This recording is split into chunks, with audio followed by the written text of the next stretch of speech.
As anticipation builds for the reimagined TranZit map in the upcoming Black Ops 7 Zombies, it is an opportune moment to revisit the original map from Black Ops 2. TranZit, aka Green Run, stands as a pivotal chapter in the Call of Duty zombie storyline, rich with narrative depth, complex characters, and a haunting post-apocalyptic setting. This video will delve into the intricate lore of TranZit, exploring its historical context in the zombie storyline and within the real world that it took inspiration from, as well as the stories of its characters, the enigmatic forces they confront, and the broader implications of their actions. Additionally, we will examine cut content from early developments that may influence the new reimagining of TranZit. All of that and more will be unveiled in this video, so stay tuned. To understand the lore of TranZit, you must first understand the state of the world in COD Zombies at the time the map takes place. The narrative foundation of TranZit is rooted in the catastrophic events preceding it, particularly those culminating in the Black Ops 1 Zombies map finale, Moon. Set in 2025, the Moon map sees the Ultimus crew, Edward Richtofen, Tank Dempsey, Nikolai Belinsky, and Takeo Masaki reach a critical juncture. Richtofen executes his grand scheme, using the Vril device and focusing stone to swap souls with Samantha Maxis, thereby gaining control over the Ether, a mythical dimension central to the zombie storyline that allows him to control the zombies, using the Moon Pyramid device. In a desperate countermeasure, the remaining Ultimus members, guided by the electric manifestation of Dr. Ludwig Maxis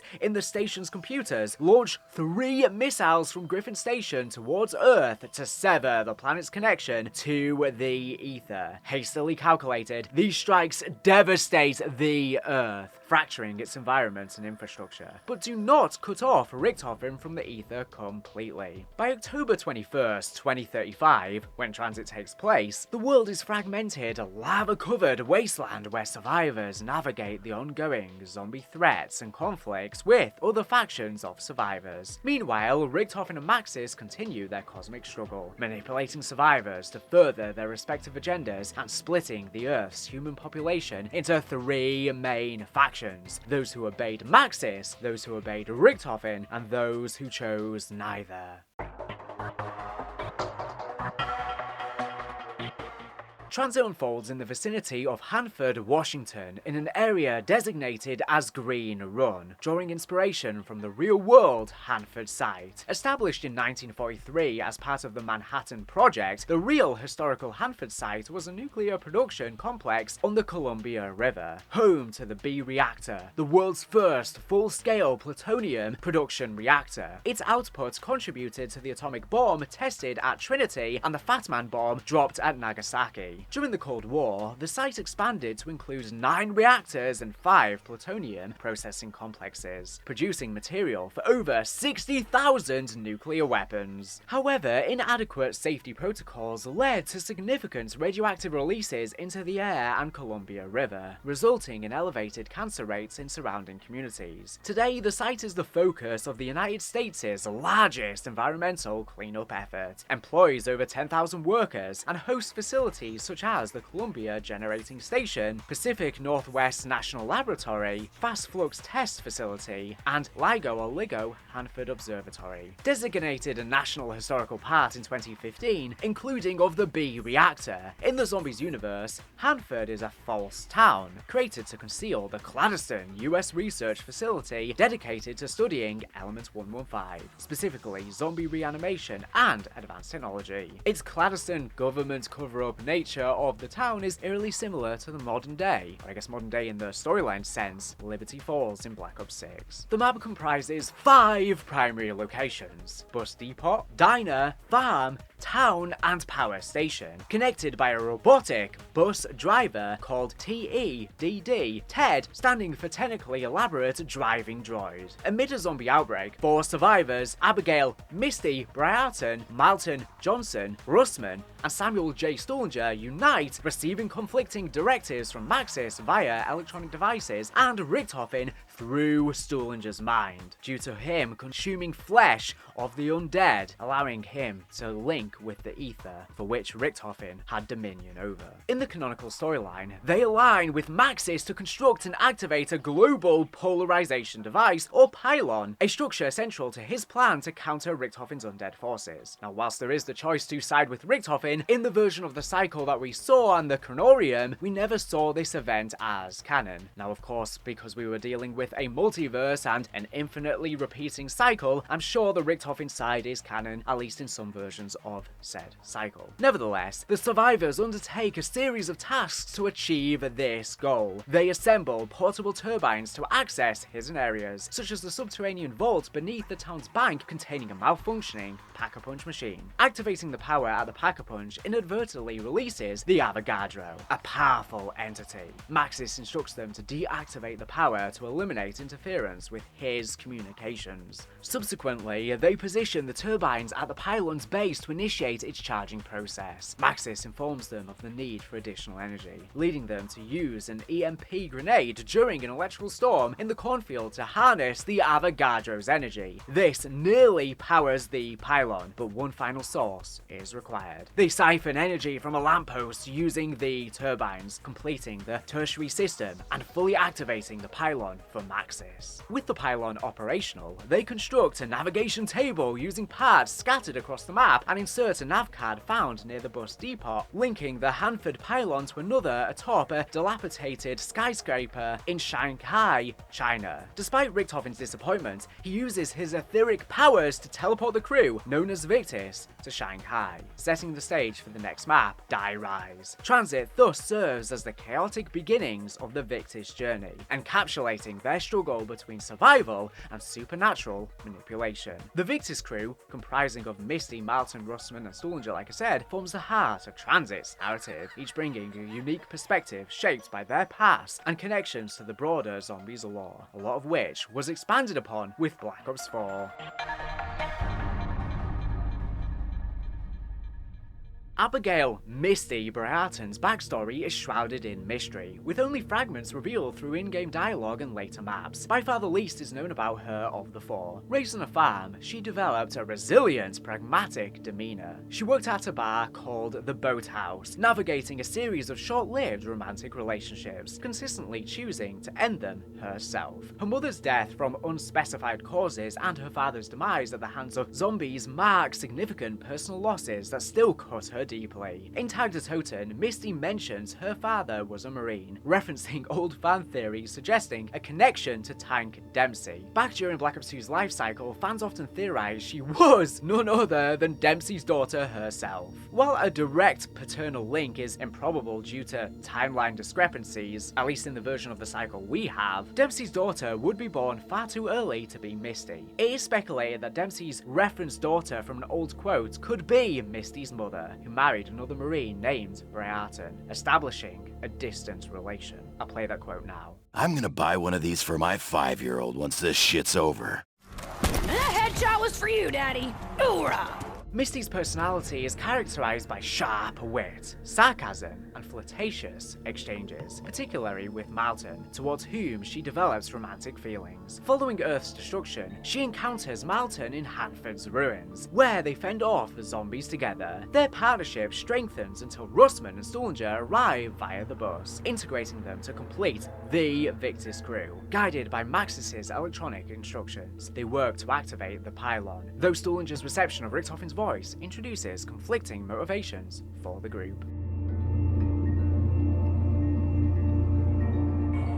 Marlton Johnson emerges as the group's intellectual cornerstone, a technical adept survivor with a penchant for scientific inquiry and dry attempts at humour. Prior to Earth's devastation, Marlton was investigating rumours of autonomous Adam robots at Camp Edward. Adam standing for Advanced Automated Machine. Camp Edward is a nuclear testing site in Nevada. I'll play the quotes from Marlton about them now. My reason for being here should come as no surprise. The ADAM initiative, Project Toy Soldier. I am aware of the advanced robotics program happening at this facility. I had to come see for myself if the rumors were true. This is a secret the government shall not keep from us. I don't care if it's been 60 years. Oh, you mean to say you're not familiar with the ADAM initiative? The home service robot meant to cater to its owner's every need? It was supposed to revolutionize the world, except there was a problem. According to various internet forums I subscribe to, the robots began experiencing emotions. This became exponentially more problematic when Project Toy Soldier was started. They turned their robots into killer soldiers, but the robots did not wish to die. That was only the start of where it all went wrong. There are two theories over why the project was abandoned. Theory number one, the facility's computer system went haywire and took control of the ADAMs. Makes sense, but there's little evidence to support it. Theory number two, an incident occurred that led to the creation of an artificial entity. This entity took control of the facility, turning the ADAMs against the facility's occupants. I don't think I buy theory number two. I've read my science fiction, and an AI gone rogue seems much more plausible. Regardless, after the facility was shut down, the robotics programs were discontinued. I maintain what I've always said. The robots at this facility are still alive. How else do you explain this place? We're in the middle of the desert. Yet this facility still has power. The grass is green, and the buildings are well maintained. Who do you think is taking care of this place? There hasn't been a human here in decades. Those robots, the ones that stand so perfectly still, they're the caretakers. And now I fear we've angered them. Stationed in a makeshift bunker within a broom closet, he endured a nuclear explosion triggered at the test site by a drill accident. Concurrently, CIA and CDC operatives responding to a distress signal encountered reanimated soldiers and scientists, animated by Element 115 from nearby Green Lake. As chaos unfolded, one of the three missiles struck Camp Edward, leaving Marlton as the sole survivor. We hear the bus horn during gameplay on Nuketown Zombies in Black Ops 2, suggesting that he may have used a bus similar to the one on TranZit to eventually escape. His resilience and resourcefulness with technology are evident in his survival and subsequent innovations. Over the following decade, Marlton travels to HANFORD, where he meets Misty. Their collaboration in combating zombies solidifies their bond until the bus, carrying Russman and Stuhlinger, recruits them. Marlton's dialogue is replete with technical jargon and awkward interactions with the others, reflecting his analytical mindset. Moving forward, Russman's narrative is one of tragedy and forgotten expertise, deeply intertwined with the secretive Broken Arrow organization. A former project manager for Broken Arrow, Russman suffered severe memory loss due to prolonged exposure to Element 115, resulting in Alzheimer's-like symptoms that sometimes left him unable to recall his own name. Before this decline, he was involved in critical operations, including a mission in the BIOS facility in 1986, and a mission on July 6, 2025, with Case Officer George Barkley at Camp Edward to transfer a sample of an entity contained within the American Pyramid Device, or APD for short, to the HANFORD site. I'll play that quote now. This is Case Officer Barkley. It's July 6th, 2025. Myself and Project Manager Russman have returned to Camp Edward and... George, the hell you doing? Get your ass up here. We got ground to cover. I'm sorry, sir. I just get a bit nervous. What? The Nova 6 gas? Put that fear in your back pocket. Once the incident in 68 was contained, they powered down the site. As long as we don't flip the master switch, we should be fine. It's not the gas, sir. It's the robots. Oh, come on now, Barkley. Robots ain't gonna harm anybody. From what I've been told, as long as we're on site, they remain perfectly still. Don't move an inch. But moment we leave, bang! It's like a robototropolis over here. And they won't interfere with us? Long as we mind our business, we'll be fine. Stop staring at him, Barkley. Nobody likes to be stared at. What about the entity? The entity? Oh, well, that thing should be coiled up nice and cozy.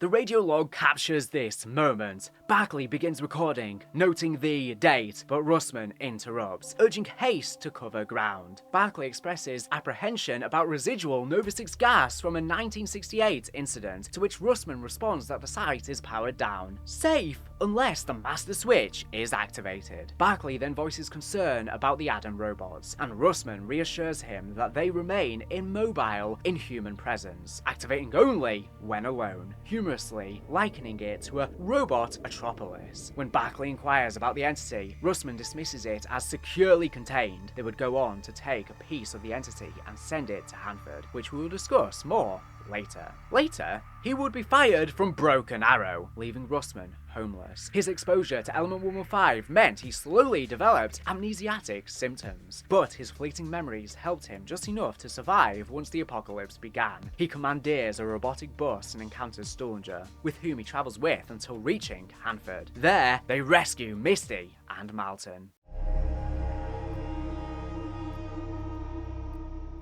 Now, Samuel J. Stuhlinger's story is marked by his unique connection to the ether, making him a pivotal figure in the crew. After the missile-induced destruction of the Earth, Stuhlinger joins The Flesh, like I mentioned before, a survivor group that believes consuming zombie flesh ensures survival in the anarchic world. This act grants him the ability to hear Richtofen's voice from the ether, but infects him with zombie virus symptoms, including a persistent hunger for the flesh he had consumed. In 2029, under Richtofen's influence, the Flesh attacks a rival camp aligned with Maxis near HANFORD, where the first pylon is to be constructed. The confrontation escalates until zombies overwhelm both groups, leaving Stuhlinger among the few survivors. He meets with Russman, and they secure the robotic bus, traveling to HANFORD's ruins, where they save Misty and Marlton. As part of Victis, Stuhlinger receives Richtofen's direct commands to polarize the pylon for his own purposes, creating tension with Maxis's instructions to the group, but the group ultimately choose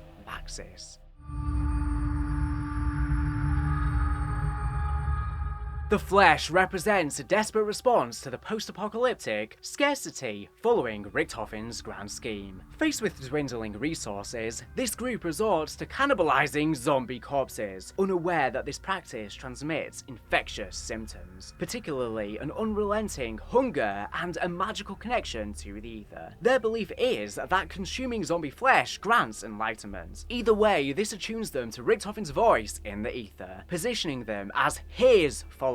Opposed to Maxis' followers, who receive his guidance through electronics, both groups strive to construct global polarization devices, maintaining a precarious balance for nearly 10 years. Then, on October 15th, 2029, near HANFORD, a violent clash erupts as both factions converge to build the first spire in Greenrun. The battle culminates in mutual destruction, with the zombies annihilating the remnants, leaving Stuhlinger as one of the few survivors and essentially wiping out the Flesh, leaving it as only a dark stain on Stuhlinger's past he wishes to hide from the others. Broken Arrow is central to TranZit's lore, its experiments shaping the map's threats, environments, and characters. Its origins lie in World War II, with the OSS embedding spies like Peter McCain into Group 935 to access Element 115 technology and figure out what Group 935 was up to. On October 10th, 1945, Edward Richtofen negotiated deals to continue Group 935's work after Germany fell, dividing resources between the US and Soviet Union. Operation Stapler in January 1946 recruited Axis scientists, laying the groundwork for Broken Arrow. Formally established on November 19, 1963, following the Pentagon zombie outbreak that nearly took the life of President John F. Kennedy, Broken Arrow was established to study the undead and learn to combat this threat. They were soon merged with Groom Lake's programs to prevent further undead threats from the Element 115 and allow more experimentation. Under Cornelius Pennell's leadership, the organization aimed to harness Element 115's potential. On August 11, 1973, they acquired half of the elemental shard from Japan's Division 9. Russman joined on September 29, 1979. Animal experimentation began on April 20th, 1983. creating BIOS for Cold War superiority, something we will later return to. June 24th, 1986. Containment breach saw a mutated creature kill employees at Russman's facility, leading to its abandonment. On April 10th, 2025, Broken Arrow created the Denizens, and on July 8th, accidentally formed the Avogadro, both of which will be discussed in more detail soon. Attempting to excavate more Element 115 near Nuketown, triggering a bomb and outbreak, prompting evidence destruction at Broken Arrow's facilities worldwide. On November 5th, 2025, an arson fire, potentially related to this destruction of evidence, razed the primary facility, disbanding Broken Arrow. Key figures included Pennell, Robert McNamara, George Sawyer, Major Staver, Peter McCain, Dr. Schuster, Lehman, and Hale, Officer Wise, Russman, George Barkley, Sergeant Roebuck, and Paxton Gunner Ridge. The robotic bus driver, T.E.D., technically elaborate driving droid, is a distinctive element of TranZit, embodying both technological innovation and narrative intrigue. A detailed exploration of T.E.D.'s origins is available in a separate video linked on screen and in the description, since there's so much to go into regarding his origins, but a quick summary is warranted here. T.E.D. operates the bus navigating Green Run's 5 locations, set in a town blending futuristic technology with a 1950s retro-futuristic aesthetic. A pre-apocalypse postcard at the bus depot and the loading screen for the map features a poster of buses and a driver, possibly indicating T.E.D.'s intended design or a human inspiration, though low resolution obscures specific details and makes it hard to tell. T.E.D.'s origins are clarified in Black Ops 4's Alpha Omega. Set at Camp Edward, the same as Nuketown, he is a prototype from Broken Arrow's Adam initiative, designed to create lifelike androids for public service tasks without need for rest or compensation. Early prototypes, including T.E.D., excelled in stationary roles like driving or lounge attendance, fostering affection among users despite being quite dangerous if provoked. An unexpected development occurred when the Elemental Shard, acquired from Division 9 in 1946, infused the units with sentience via Maxis's Genesis code. Dr. Hale, in a radio exchange with Director Cornelius Pennell, notes the Shard's unprecedented energy, recharging itself and enabling the atoms to feel alive, giving them an actual soul and sentience, unlike standard Element 115's mere electrical capabilities. Pennell, skeptical, references Ludwig Maxis's failure to restore souls in any of his Element 115 experimentation, but Hale insists the Shard changes this, requesting further tests. The electrical output is unlike anything we've seen before, Director Purnell. Come now, Dr. Hale. This is Element 115 we're talking about here. We know what it's capable of. That's what I thought too. But the elemental shard, it's different.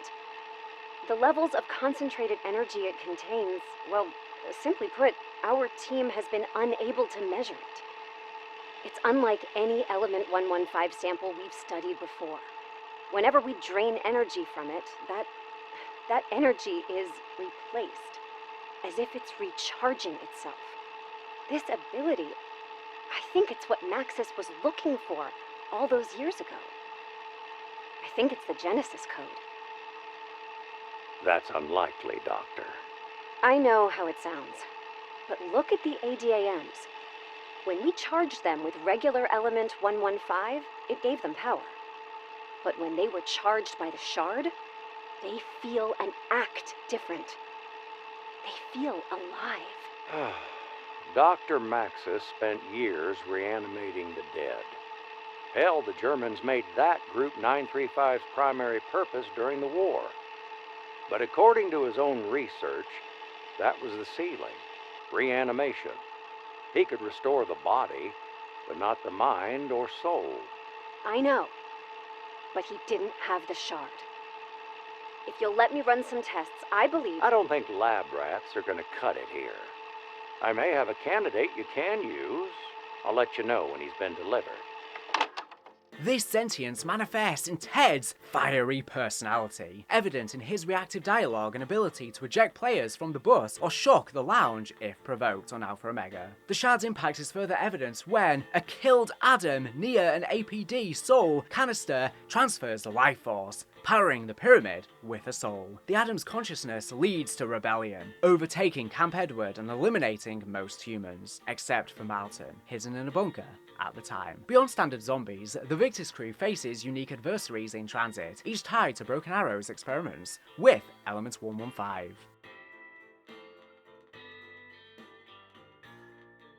Denizens, referred to in-game as Screechers, are screaming creatures, obviously inhabiting the fog and mist between Greenrun's main locations on the destroyed Earth. Yielding no points or power-ups upon death, they pose a persistent hazard with little reward. The zombies' timeline reveals their creation by Broken Arrow, likely as part of the BIOS experiments depicted in the Zombies comics. Initiated on April 20th, 1983, these experiments exposed animals to the elemental shard from Division 9 to create mutated animals for Cold War advantages. This explains, for example, the pig held up in 5/classified. On June 24th, 1986, a containment breach at Russman's facility allowed a mutated creature to escape, massacring employees. Russman survived, but the facility was abandoned, with unaffected projects relocated. A decade later, Victis revisits the site, evading zombies and BIOS to recover the shard via a rift. On April 10th, 2025, Broken Arrow intentionally engineers Denizens to roam HANFORD's fog post-destruction, enhancing the map's perilous atmosphere.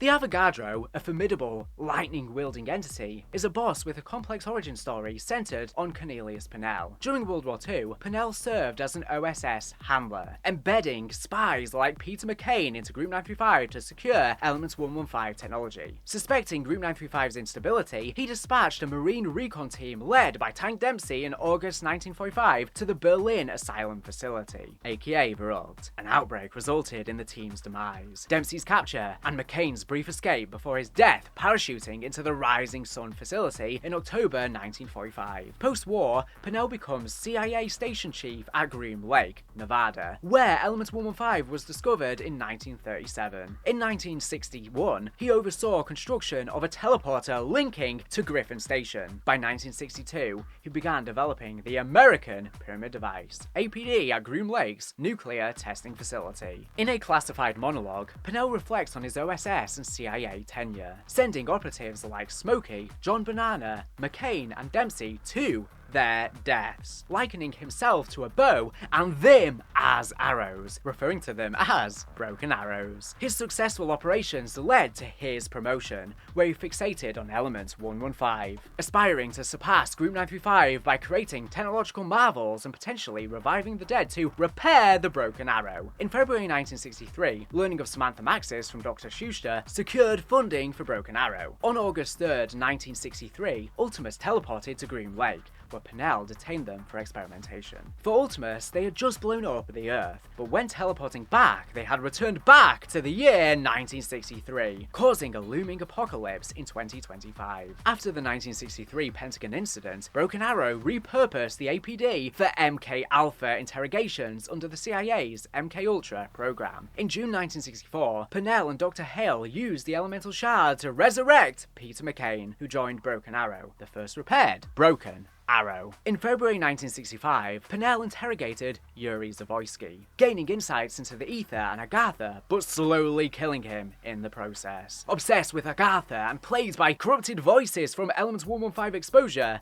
Pennell's paranoia grew. By 1966, he dreamt of transforming into the Avogadro within the APD, describing shard electricity coursing through his body. From August 1967, he conducted self-experiments with Hale, channeling shard energy into the APD. In 1968, McCain, now deputy director, reported Pennell's actions to Brigadier General Sawyer, leading to Pennell's arrest of McCain. On March 15, 1968, Sawyer's arrival during an experiment caused a power failure, transforming Pennell into the Avogadro. He unleashed Nova 6 gas, zombies, and Adam units, resulting in Camp Edward's lockdown. I'll play the audio punch card about this now. This is Dr. Hale conducting elemental shard test number 54. The date is March 15th, 1968. Initiating test now. What on earth is going on?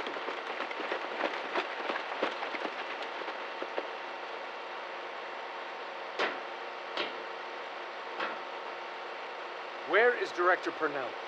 He's inside the APD. Dr. Hale, I need you to step away from the control panel. Private? Yes, sir. No, wait. You can't stop the test. We're right in the middle. Doctor, Director Purnell has betrayed his country and is considered an enemy of the state. He's coming with us. Right now. Private, you may proceed.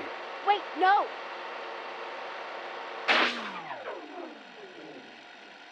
What the hell? The whole facility just lost power. What? What have you done to me? Everybody, stand back! What the hell is that thing? Director Purnell? Cornelius? Director Purnell is no more, and all of you are unwelcome. Sir, we have a containment breach. Nova 6 gas is leaking throughout the facility. Everybody move! Get the hell out of here! The gas is the least of your concerns. Open fire! Private, get on the horn. We need reinforcements. We need to get the hell out of here. None of you are leaving. And my ascension may now begin. On July 6th, 2025, Russman and Barkley transferred an Avogadro sample to Hanford using the APD. This sample would produce the mindless Avogadro encountered in TranZit, a small piece of the true Avogadro which Victis harnessed with an EMP under Maxis's guidance to power the pylon. I'll play this recording about it from Russman now. All right, I'm gonna give it a kick. You ready? You're clear. Facility transport via pyramid device is now available. All right, let's just grab a little juice.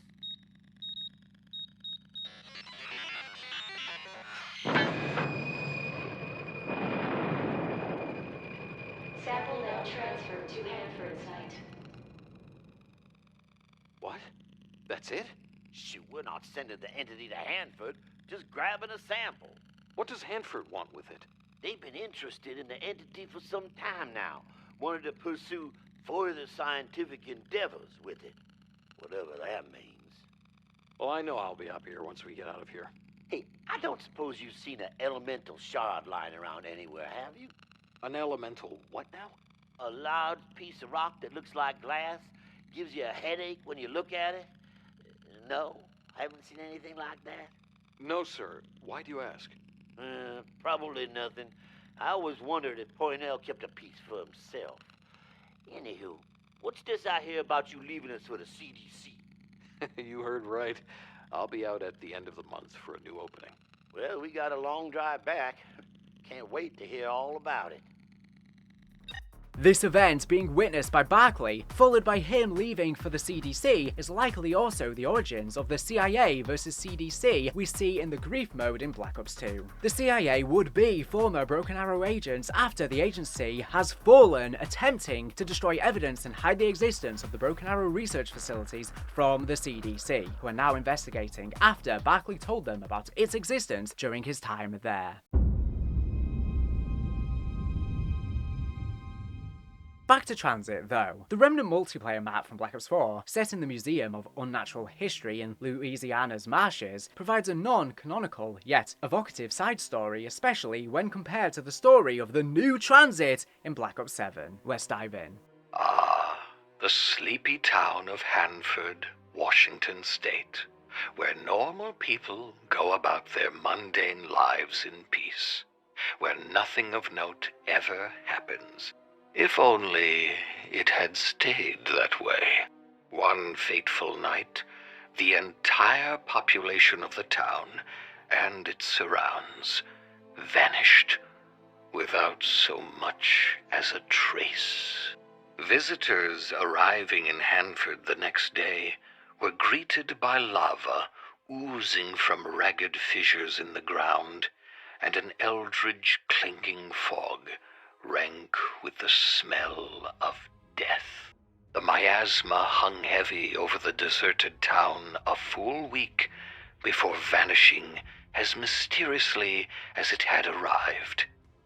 Even carrion birds kept their distance from its creeping, dank, and acrid tendrils. No records exist of Hanford, erased from the history books. Only these artifacts remain to tell the tale of the fate of its inhabitants. Where did they go? Where are their mortal remains? Was this a botched military experiment? An alien abduction? An incursion of an antediluvian dimension into our own? Or did demons rise from the Stygian depths to execute the default clause of some infernal contract? Until such time as the sealed records are declassified, we'll continue to gather relics of this modern Marie Celeste and search for the truth ourselves. Described as a tour of the spookiest things on Earth, the museum in the Black Ops 4 multiplayer map Remnant features exhibits from Zombies maps, with the Bus from Beyond focusing on TranZit. It recounts Hanford as a tranquil town until its population vanished overnight, leaving lava fissures and a deathly fog persisting for a week, repelling scavengers. Erased from records, artifacts like the bus, T.E.D., and diner are recreated in the museum, with the exhibit questioning whether a military mishap, alien abduction, dimensional incursion, or demonic pact caused the disappearance. While this doesn't fit with the Ether story's canonical depiction of TranZit, this portrayal of TranZit as a place for missing things could inspire thematic elements in Black Ops 7, and after all, like I said before, there was an infinite cycle, an infinite multiverse, so at least in one of them, this is probably how it was. We've also heard from the Black Ops 7 marketing that things which go missing in the Dark Ether seem to end up at this new TranZit. Could these stories now be related? The Black Ops 7 blog also says the launch Black Ops 7 Zombies map set in the heart of the Dark Ether is an imprisonment in a Bermuda Triangle-like hellscape, where the fog never lifts, the shadows breathe, and the dead don't rest. And that's given Treyarch the freedom to explore across time and space. This means that the Black Ops 7 Zombies TranZit-inspired launch map is going to be a mishmash of many different places from the Dark Ether. Codename Peter apparently hinted that a section is going to be from Shadows of Evil, and the sections we have seen, for example, of the farm are not exactly like the original, with the building slightly shifted. There's now an underground section, so it's basically a big culmination of all of time and space that we know the Dark Ether essentially is, because the old multiverse got thrown in there from all eras and all universes and all possible events. As TranZit prepares for its revival in Black Ops 7, early development concepts from Black Ops 2 offer insight into potential enhancements for the map. Leaked developer documents reveal early plans for TranZit, including a proposed timeline setting Moon on December 21st, 2012, aligning with the Mayan calendar's apocalyptic prediction, evidenced by the Mayan calendar on Moon's loading screen and the MPD, circular symbols being apparently inspired by them. TranZit was initially set in 2112 in the initial concepts, which actually explains the name of the menu theme, Damned 100 AE. Meaning after extinction. A notable gameplay concept in the leaked documents reads, Creatures in Rooms, outlining pre-existing enemies reacting uniquely upon player entry. Basically similar to what we've seen now in Black Ops 6. Though unfinished and treated humorously in the documents, this mechanic resembles modern Zombies' dynamic enemy encounters, suggesting potential for expanded implementation in the reimagined TranZit, enhancing interactivity and immersion. The documents also highlight plans for interconnected underground areas. In-game evidence, such as the zombies spawn under the bus depot and the expansive implied facility beneath the power station, suggests a larger subterranean network. The lab under the town's bank, powered by the power station and sharing aesthetic similarities, reinforces this idea. Recent Black Ops 7 footage of farm reveals new stairs descending from said farm, absent in the original, indicating that the reimagined map may explore this extensive underground complex, offering new exploration opportunities, mysteries, and secrets. There's also the final loose thread of an unfollowed up on Victis radio from Classified. This radio, hidden behind one of the red telephones, features Stuhlinger reaching out to Richtofen for help, but realizing he has likely contacted the wrong Richtofen. I'll play that now. Hello? Is this thing on? Richtofen! Hey, Richtofen! You've been gone from my head a really long time. I gotta be honest, I'm freaking out a bit, man. It's so quiet. I can actually hear myself think. Do you know what that's like? It's not nice at all. So, listen, buddy, old pal, we gotta talk. You sent us here, of all places, but you forgot to tell us what to do. It's dark, it's damp, it's just really filthy. I think the roaches are crawling with roaches. How is that even possible? Wait, shoot. Am I even talking to the right Richtofen? Oh, you could be the other one, right? Or the other one. Yeah, you know what?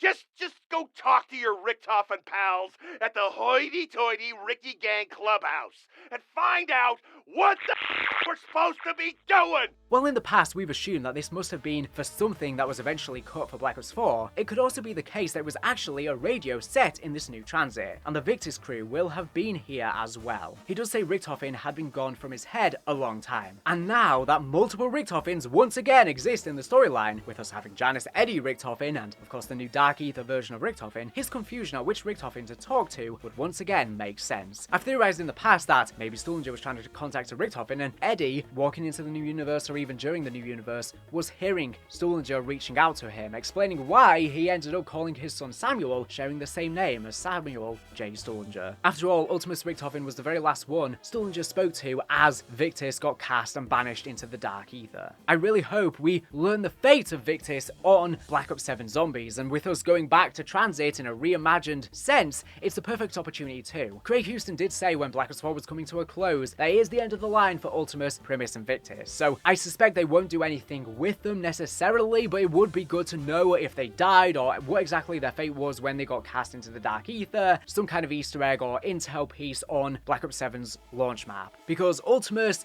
and Primus died, they got purged from existence, along with the Elemental Shard. However, Victis is different, they literally just got thrown in the Dark Ether. They could have potentially mutated into some sort of demonic entities or even just perished, which is probably the most likely option, but only time will tell. It will be so cool though if this new Richtofen is actually contacting the old Samuel Stuhlinger. But let's move into the finale. TranZit's lore weaves a complex narrative of clandestine experiments, resilient survivors, and cosmic rivalries, cementing its status as a defining and iconic moment in the Call of Duty zombie saga. The interplay of Victis crew's personal struggles, Broken Arrow's catastrophic ambitions, and the supernatural machinations of Richtofen and Maxis creates a rich world that continues to captivate fans. Enough that we're on the precipice of its return. As Black Ops 7 prepares to reintroduce TranZit, now some sort of Dark Ether mishmash as it's been collapsed into the realm, the potential reintegration of cut content such as dynamic enemy encounters, expanded underground networks, and a potential return of the Victis crew promises to enhance its legacy.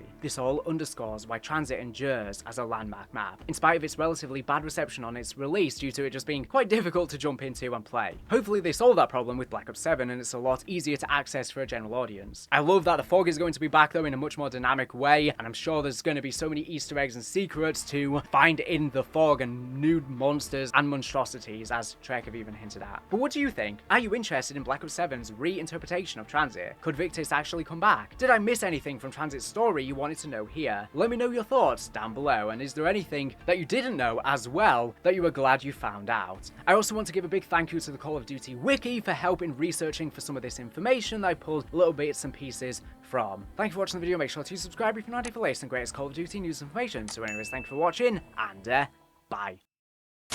To conclude this video, I want to shout out the fact that I finally decided to make a Patreon and Cameo account, both of which will be linked below if you want to help support the channel. On Patreon, you can sign up for the lowest tier of just $1.50 a month to get exclusive access for my Discord, where we can discuss zombies lore, trivia, or whatever you desire. A place where you lot, my community, can better connect. Your names will also appear at the end of videos thanking you. For $5.50 a month, you get all of that, and I will be doing exclusive monthly Q&As. And for $16.50 a month, you again get all of that, and I will be doing exclusive lore videos, such as unpacking niche parts of the Treyarch documents I've been breaking down on my channel that don't as much suit a main channel video. For the highest tier, only for those with the ability to and who really want to help out the channel, you get special bonuses I've yet to determine and verbal shoutouts at the end of every video. Over on Cameo, I can do funny videos reading lines from zombies, memes like "How do we tell tell him birthday wishes for friends or family or whatever else you desire, practically anything. Of course, none of this is necessary, just watching and enjoying the videos helps me immensely and I greatly appreciate it. However, I think it's about time I start setting up additional revenue streams because Zombies' popularity is tumultuous and always goes through ups and downs. As I'm sure you've lately seen on the channel, viewership is down a lot. We go through big highs when new games release, but then during these drought periods, I need more income stability so I don't have to worry as much about it and I can focus more on improving the quality of the content. My highest quality videos are not always the ones that best please YouTube algorithms. So instead, this way I can produce my best work knowing I don't have to think as much about how well the content's going to perform. So if you'd like to support me on Patreon for exclusive content or would like a simple Cameo message, you can do so to further support me via the links below, but only if you can afford it and you actually want to help me. Don't feel like you are forced to, don't worry, I'll survive. It would just help relieve some of the pressure during inconsistent periods on the channel so I don't have to solely rely on AdSense revenue and still maintain the sheer quantity and quality of content that I put out. Obviously I pump out literally a boatload of content and some of these are absolutely crazy projects over hour-long videos, so it's a lot on my plate, especially when these videos don't perform particularly well. And I've not been doing many sponsorships lately to help supplement revenue either, so it would greatly help. Thank you for any generous person once again who does kindly support the channel. It means the absolute world and will really help keep this boat afloat.